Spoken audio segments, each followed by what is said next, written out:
to everyone who is watching me on the YouTube channel, as well to everyone who is listening us on other platforms. Today I want to present you another episode of OneMindZone Inspirational Conversations, and this time is with the great Ozana, who is a former basketball player athlete, and she lives in Barcelona, and she is currently very passionate about creative body movement. One of these types is the fighting monkey technique that she's very into, and she's also promoting it. She's going to speak about all of the aspects about this movement, will give us the tips about how to stay more active, how to be more motivated. And she also going to share all her athlete experience, which is going to be amazing episode. So please stay with us and enjoy this episode. So hello, Ozana. I'm so happy to have you here. Hello, Yogile. How are you?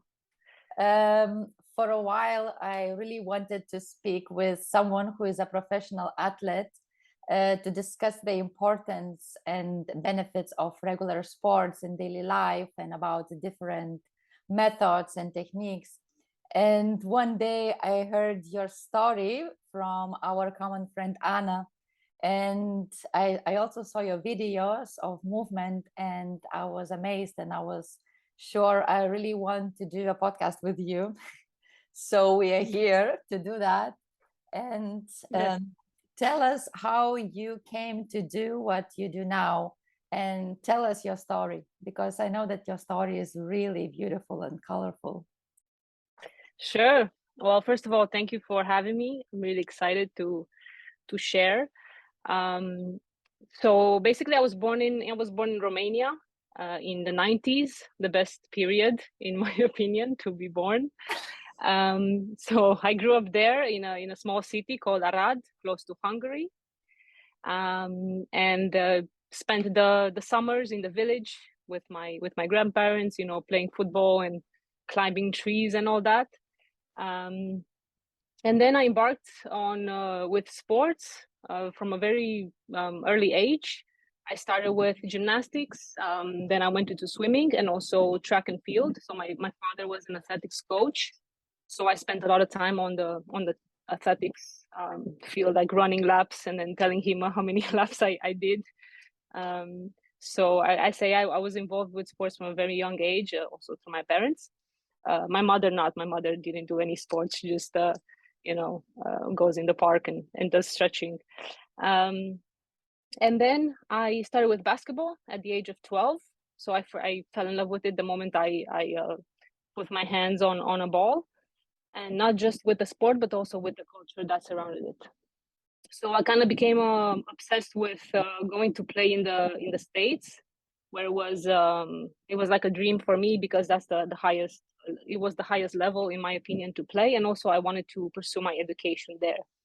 So I practiced a lot, and by age 16, I was already playing with the national team, and also with the senior team in my city. So I was playing with all the girls from a very young age, but at the same time, I always played outside with the boys, 3-on-3 street ball. I used to love to do that, and then I moved to other cities to play. I got my first professional contract. I played for a few teams in Romania, but I was very focused on moving to America, And at age 19, with the help of a very good friend of mine, Vanessa Gideon, she was an American player in Romania. We met, and I just told her how bad I want to play there, and she introduced me to some coaches in Brooklyn, in New York.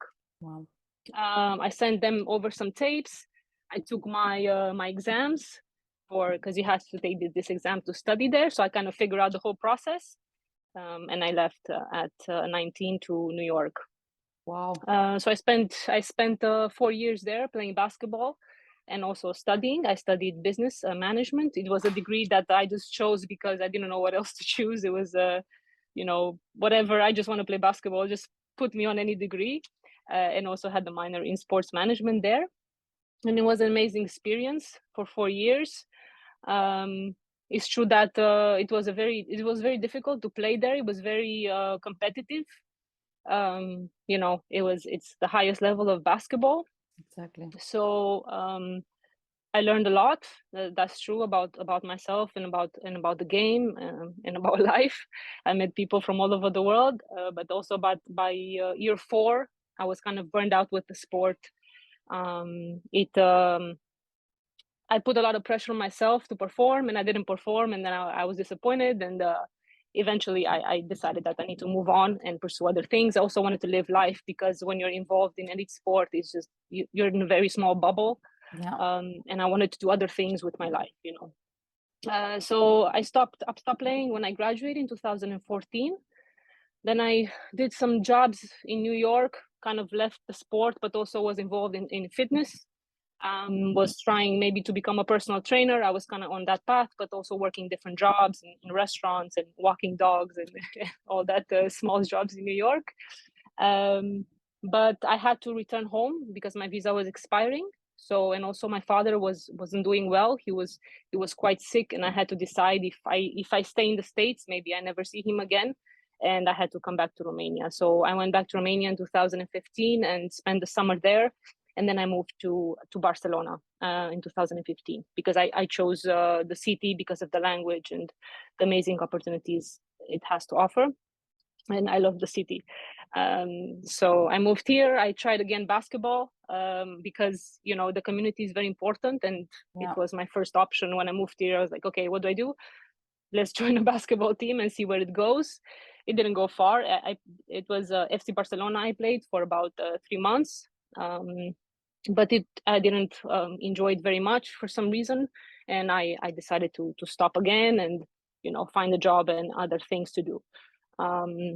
Then I found the movement practice in 2016 through my housemate Anna, who now owns the Bamboo Body facility in Barcelona. And she introduced me to the IDO Portal method, and kind of like opened my world. I was fascinated with the skills that you can do with your body, and I said, wow, I want to do that, whatever it takes. Like, I'm disciplined, just tell me what I need to do a handstand and this muscle up. And so she gave me like a program, and she helped me out, and from there on I started becoming really curious about all these other things, because during basketball it was the sport, and also like the strength and the Olympic lifting and all the squats and the bench presses, but it didn't go beyond that. And then with the IDO Portal method, I learned many more things that you can explore through your body.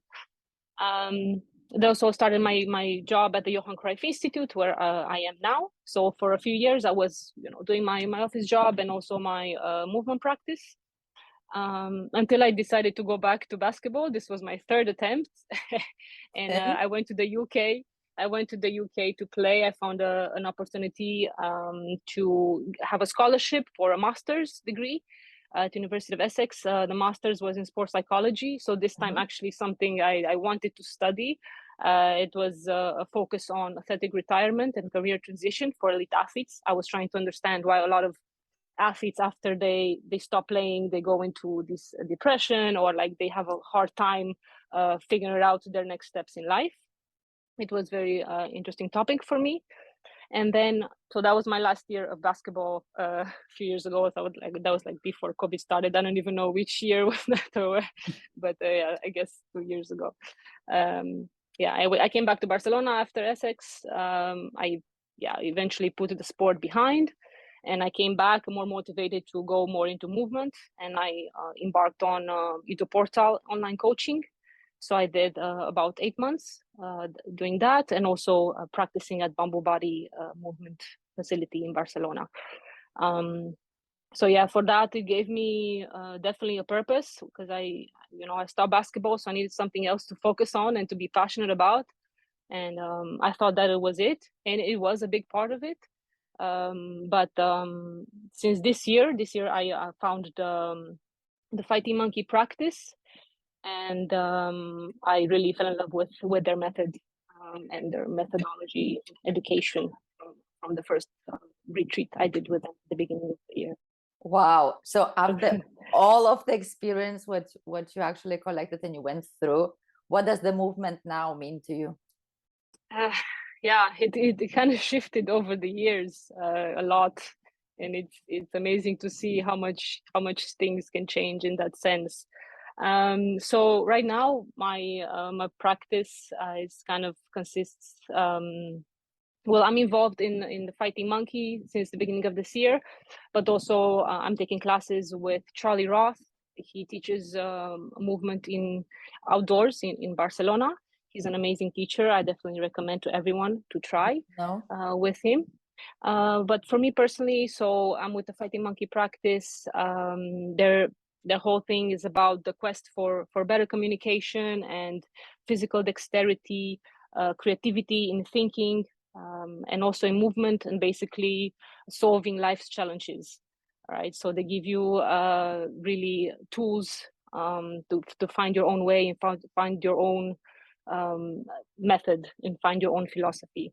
And also they also do a lot of research in the aging process and in communication, and also finding the basic principles of the human movement.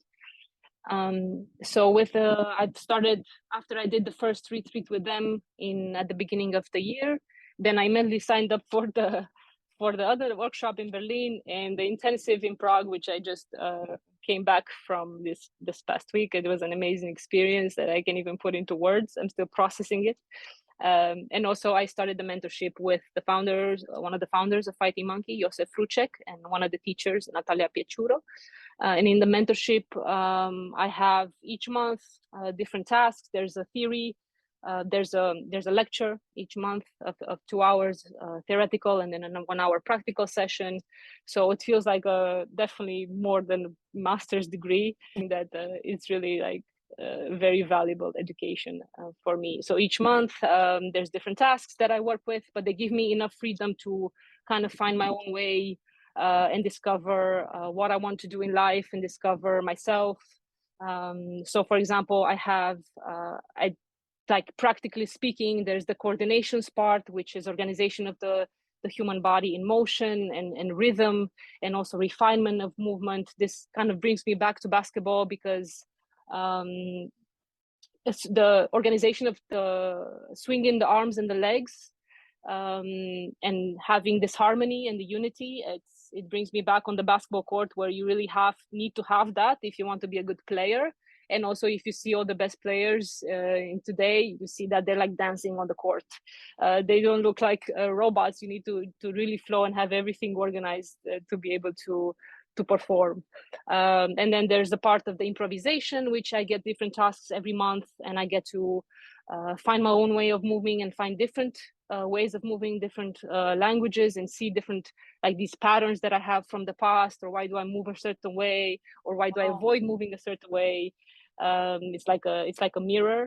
And there's the play and creativity part, which I also really enjoy. There's object play. We have this like ball attached to a string, which you can do like limitless things with, and that's like the creative process for me. And I think play is the vital essence of life, and it's really important. And then for myself, I also do a lot of crawling, getting on all fours and working a lot with my spine. I really like that, and just also dance a lot. So I know it was a lot of information, but my practice is very diverse. Wow, it also sounds that it takes a lot of time, no? And the training and the practice and the also self-discovery. It's amazing because as you mentioned, like you also analyze which movements you do more, which movements you don't do more. It's also self-analysis you're doing on the same time. Super great. I love it. I love the idea. Yeah, there's the observation and reflection part. A good thing you brought that up. It's another big thing also in the mentorship, because I do have to observe different things, and even like watching the videos of myself or seeing the things I write, because we also get a lot of written assignments. So it's another big part of the practice. It's more at the cognitive level, but it's important. Of course. You were mentioning before a lot of like IDO Portal training as well. Mm-hmm. And this is one of the main trainings practices you're also teaching the people, right? Together with the Fighting Monkey. Well, IDO Portal I did for a long time, and I think it was like the basis to my introduction to movement. Mm. But when I was doing it, it had a lot of structure in it, so a lot of repetitive things that I had to do, and I didn't so much enjoy it as I do the fighting monkey. Mm. So I think it takes a long time to find what you want to teach and how you want to teach it. And right now I'm still in that process, but it's obvious that I'm going more towards the fighting monkey practice, Okay. because it allows a lot more freedom, and it works with all different levels of people, all ages, and I think I connect with it way more, even though I will always also use things from like fight from Ido Porta, because the strength part, I still use like gymnastics rings Mm-hmm. in my training sometimes, or like handstands and all that. Like I still use things from Ido Porta for sure. Can you, for example, just explain me how the practice lesson, how does it go? Like how does it consist? How do you start? How does it evolve and how does it finish? Because I think I haven't seen yet before and I'm super curious how, for Yeah. example, the class Um, go. so I haven't taught so many classes yet. I'm still building that. But what I like it to contain is what like also my practice contains, Exactly, right? just So that exactly your is, own practice. Yeah, yeah, yeah. yeah. So I want to give people a learning process about themselves. I want to give them like different movement situations that they can learn how they interact with the world and with other people. So that would be like, for example, body play, right? Like Mm-hmm. how are you able to move with another person? Are you more aggressive? Are you more gentle? Yeah. So, and also, do you listen to your partner? Do you ask questions? Do you ask new questions? Are you a good listener, or are you really bad? Like, do you just do your own thing, and even though you work with a partner, you adapt to your partner, or you don't, Super so cool. playing, this is part of the moving situations, and playing, which would definitely a big part of my practice. And then also I enjoy the tasks, so improvisation tasks, because I think a lot of people think, oh no, I can't dance or I can't move like that. Mm-hmm. But it's just putting some restrictions in movement, and I don't tell you like just put this music and move. I give you some tasks to do, either with the arms or with the legs, and then through that you find that you can actually move. It's not that difficult. And also the coordinations, it releases so much, and it brings you back into rhythm. And yeah, I really like the coordinations part, but we would have to practice it so you can understand what I'm talking about. Sounds super interesting. And what training equipment do you use in these practices? Well, right now, just my body. I think it's enough. It's more than enough. But I also use, for example, for the creativity part and exploration, the practice ball, what they have in Fighting Monkey. So the ball attached to a string, which you can follow, you can avoid, you can play with it, you can invent games. You can do many things with the ball. This would be part of the object play. And then for strength, I used to do a lot of squats in my basketball, and Olympic lifting and cleans, and I don't want to see a squat rack anymore in my face. So I pass by the gym and I close my eyelids. But I do use gymnastics rings for pulling strength, and I would say that's about it. Sometimes I use a basketball for like playing with it, but not really to play basketball, just to play with an object. Let's like go back now more personally to you about your whole experience of the effect of the sports in your life. How does the movement practice help in your relationships with other with other people and in other aspects of your life? Yeah, I think it's making me more patient. It's making also listening a bigger part of my life. So I observe more how I interact with different people, and also what patterns I take on in relationship. So the same as with my body that has different patterns from the past, the same I observe in my relationships.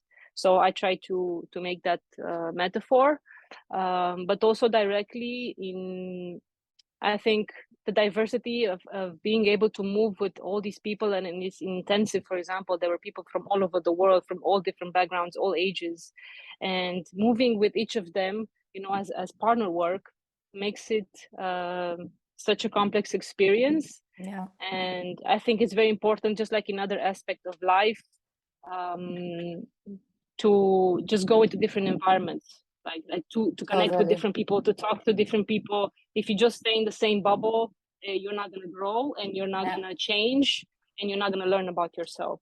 And I think this is a big thing with what has movement has brought to me in the fighting monkey.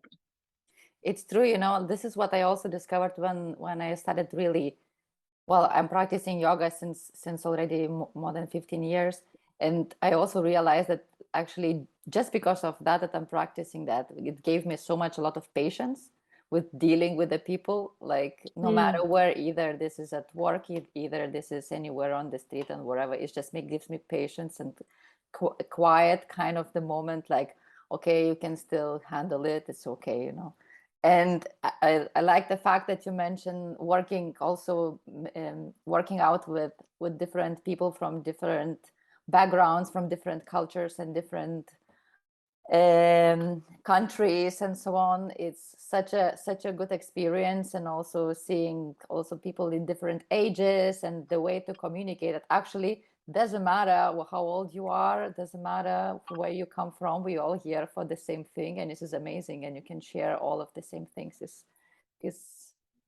beautiful. Yeah, and I think I also had this in my basketball life. I always my teammates won't like me saying this, but I always like went away from the team and like tried to hang out with different people like in New York, because I wanted to explore the world. I was coming from a small city in Romania, and I didn't want to spend my time inside the dorm or inside the room with my team. I saw them every day at practice. It's like, I don't want to see you guys after practice. I will see you tomorrow at practice. Now I want to interact with other people and other groups.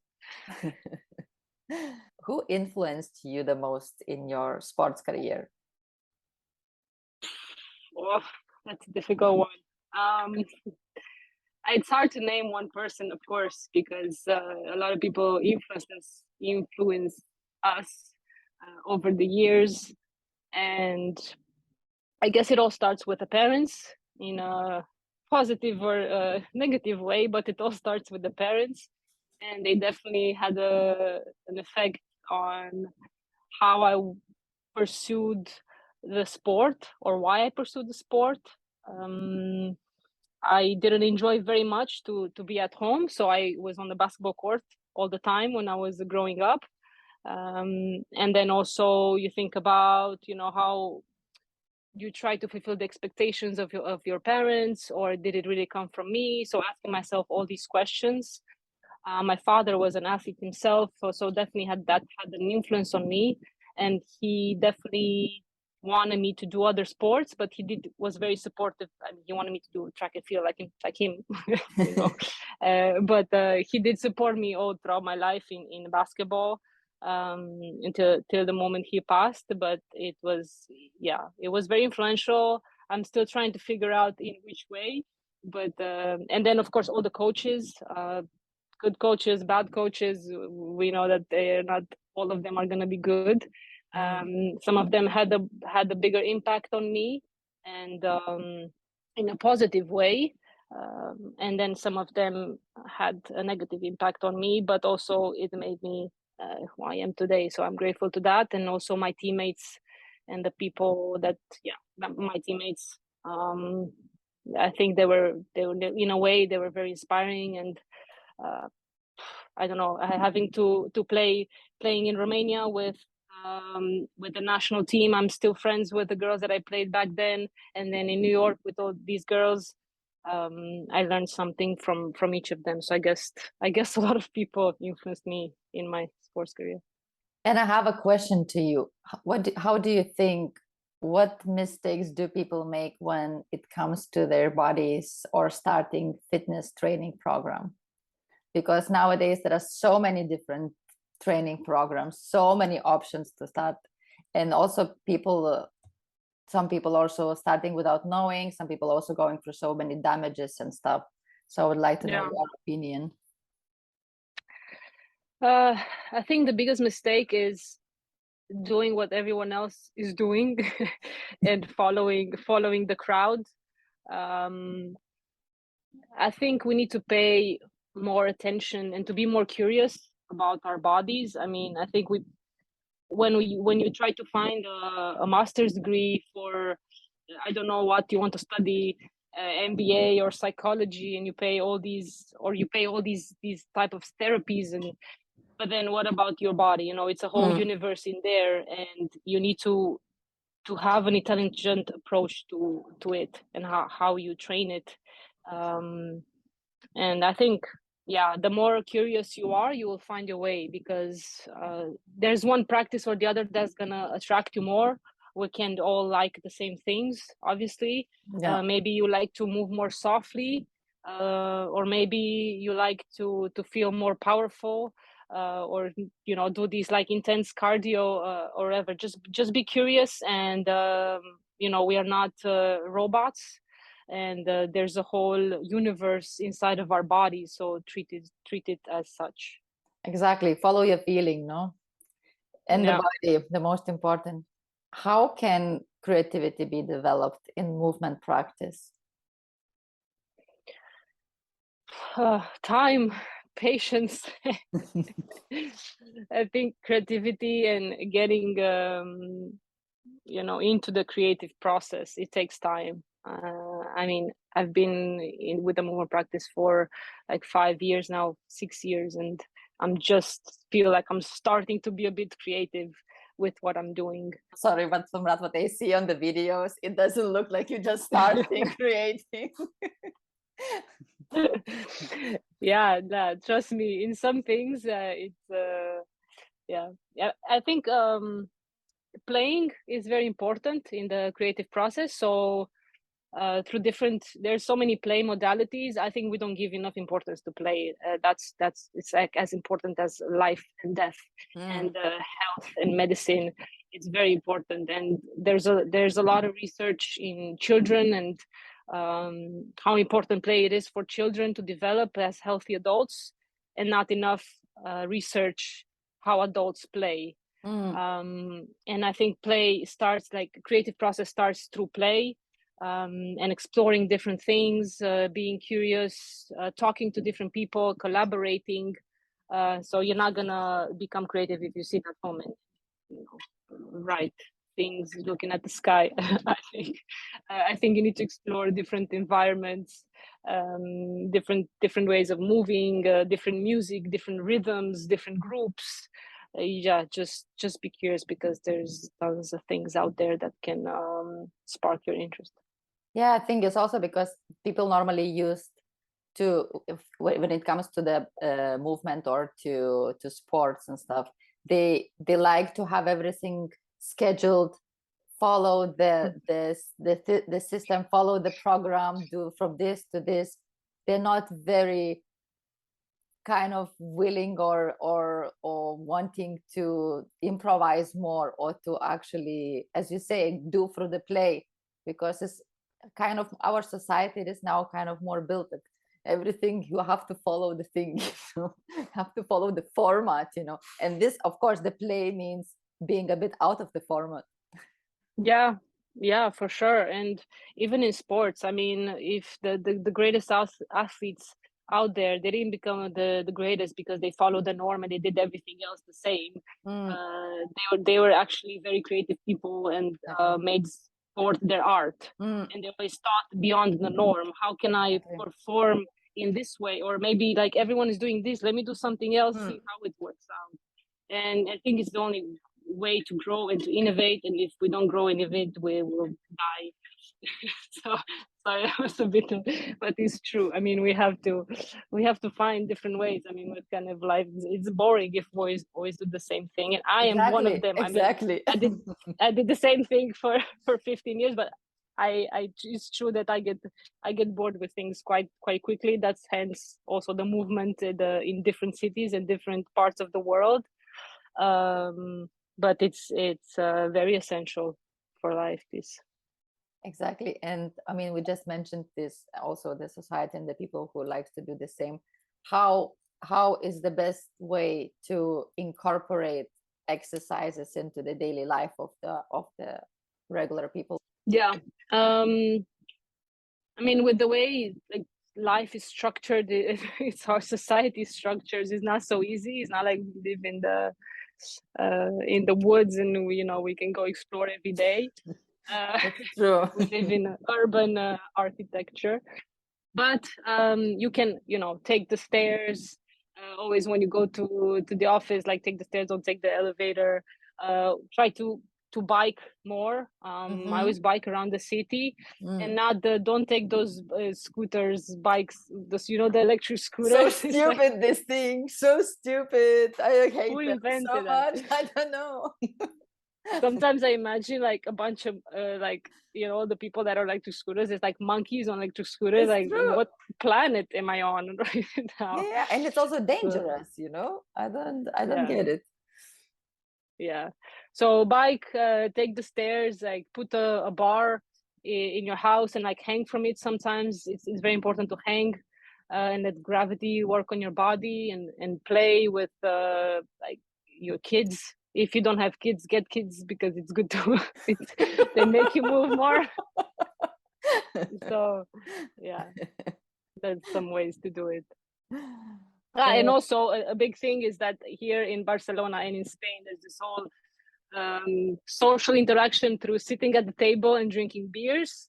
But I think you can get more creative, and sports is very big in Barcelona. People go and play volleyball and they run together and they do all these things. But you can always be more creative about that, and let's meet with our friends and do something else. And if we want to go out, like at least let's go dance, or go to a bar where there's music, so we can Exactly. move our feet while we talk about life's challenges. And you just mentioned about the kids.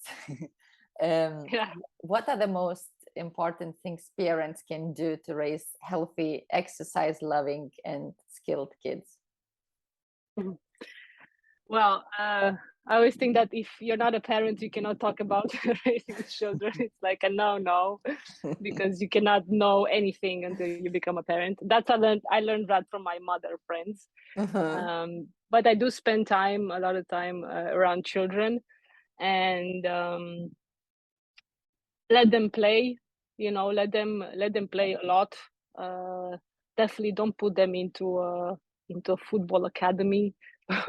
I'm whispering that because I shouldn't say that, but it's they have to play at this age as much as they can outside, and they will figure things out to play with. Like if they want to shoot a ball, they will stay and shoot the ball for hours. Yeah. If they don't like to shoot the ball, they will go and find ants to play with and and make their own world. Like they're very creative children, and don't put restrictions on them, because the more restrictions, and I've been put restrictions on, and it hasn't been good for me, that part.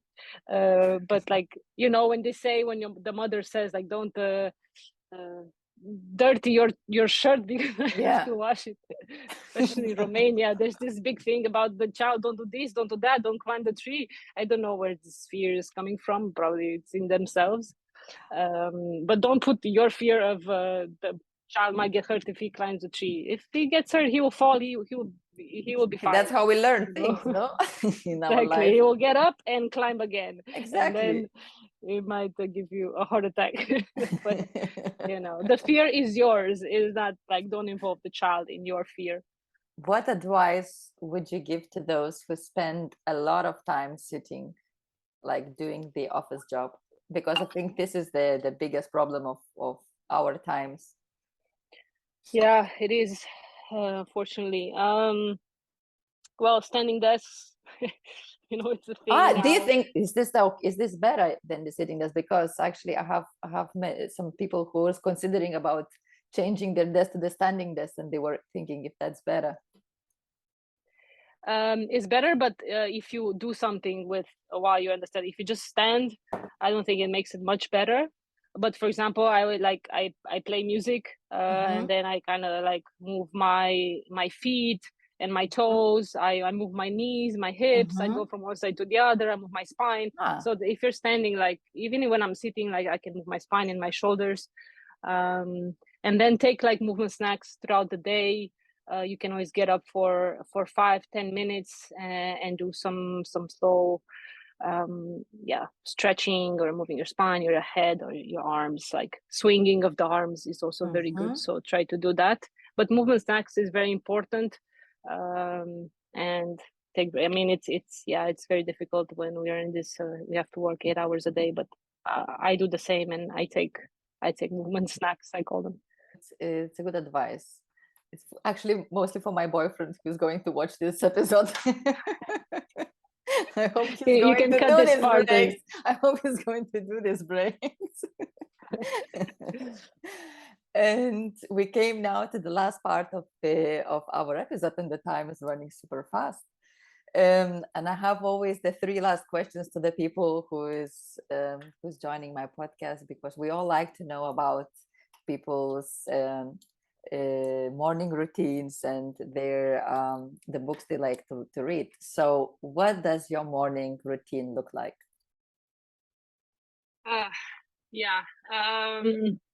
So I do my stillness practice in the morning, every morning around 10 minutes stillness practice. This is like my meditation for me. It's a standing stillness. For how long do you do?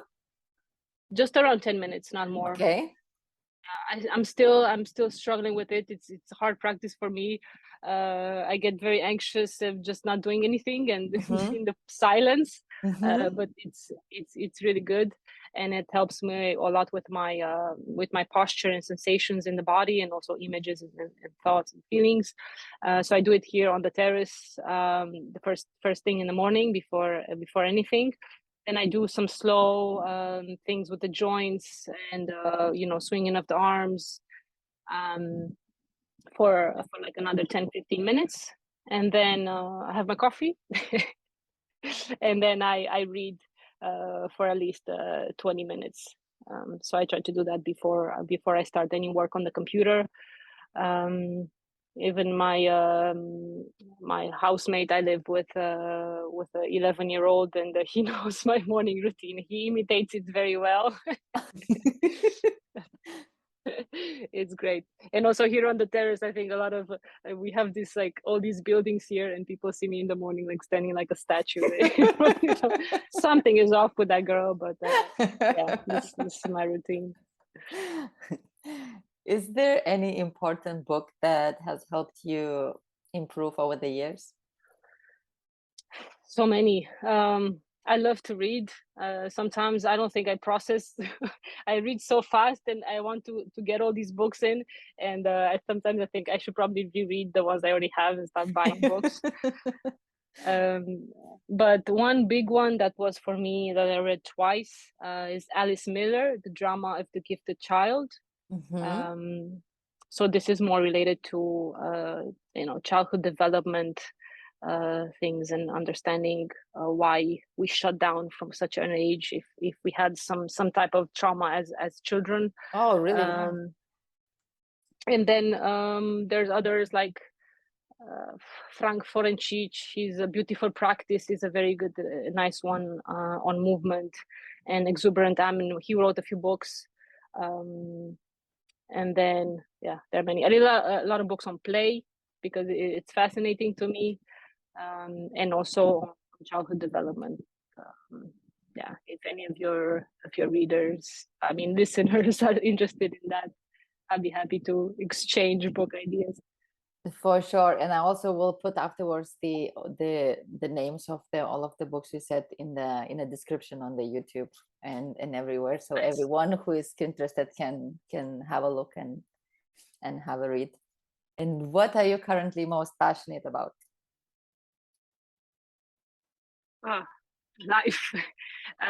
Understanding myself better, and also spreading the word on movement. And yeah, I guess I think I wish I could share it more, and I'm trying to find ways to share it more, because I want to connect with people who have this passion, because I think alone is not really as enjoyable. So I'm always trying to find people to practice with and talk to them about this.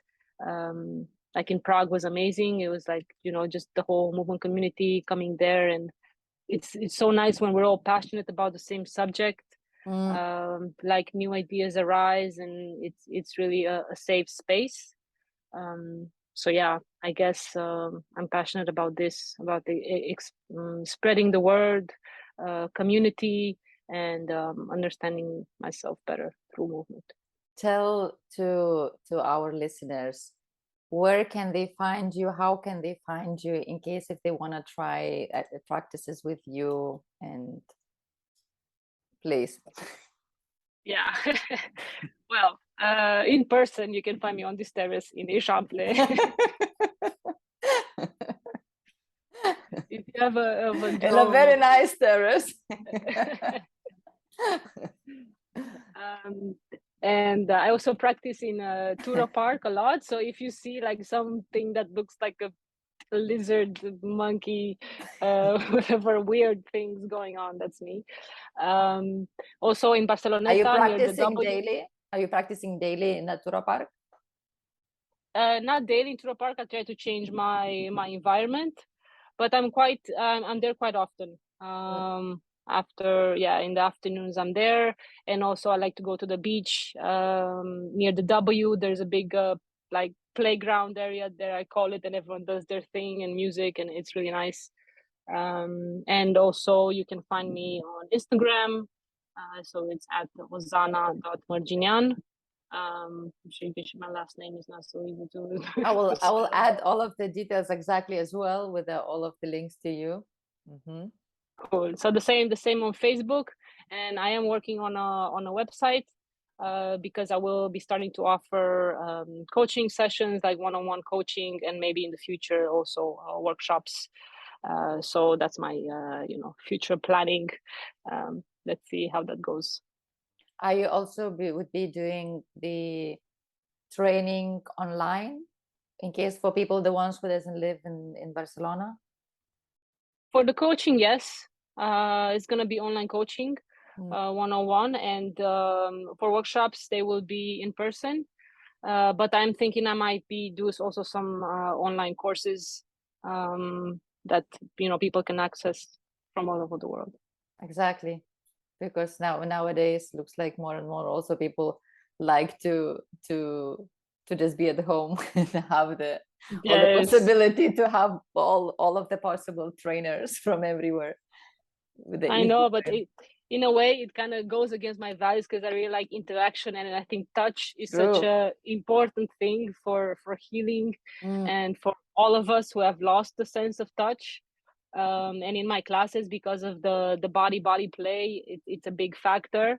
So I'm trying to figure that out, how I can put some online courses that are maybe cover a different aspect. So let's see. Exactly. And I always prefer like doing it in real, because it's completely different feeling. And there's also the connection with the people, especially if you say you work in a group or you work with people in a couple. It's important to see, to feel, the body language, for sure, the body touch. There's the hidden language also. The hidden language. I would say, how many languages you speak? I say Romanian, English, Spanish, and body. That's my flirting technique. But the good one. Yeah. Oh, Ozana, the time just flew so fast. I didn't even realize. I have the feeling we just started and we already finished. Yeah, when you're passionate about something, I think you can talk about it forever, but we can have a coffee afterwards and That's for continue. sure. Because normally I used to do like the podcast that been long, and of course this one was also too long because sometimes it was lasting for 2 hours, and I was really into that. But then sometimes I thought maybe the people who's watching is actually sleeping already. And they already lost the idea what are we starting from. Yeah. But nevertheless, thank you so much for joining me today. This was amazing. I just got so much information, and I want to actually check myself, and I want to try myself for sure with you in Barcelona to do the whole body movement practices. And I wish you so much luck in your future projects, in everything you do, because I think it's amazing. And I mean, this is what the most important now, to teach all of the people to move, to experiment, to enjoy themselves, to love what they do, to be free a bit, go out in the nature and be in a park and enjoy the sounds and enjoy themselves. And this is what you do. Yeah, for sure. Yeah, well, then thank you so much for having me. It's like my first real podcast, I would say, about this topic. So yeah, thank you for the trust, and I hope to move with you soon. And for everyone who is watching this podcast, thank you again for watching me. I am sure you enjoyed our conversation with Ozana. And I had a short break after the last episode because I also was a bit on holidays. But I came back with the new ideas, I came back with the new projects and new things. So don't worry, I'll be back, and there is more people coming up. So thank you again for watching, and we are going to see you soon. Bye bye.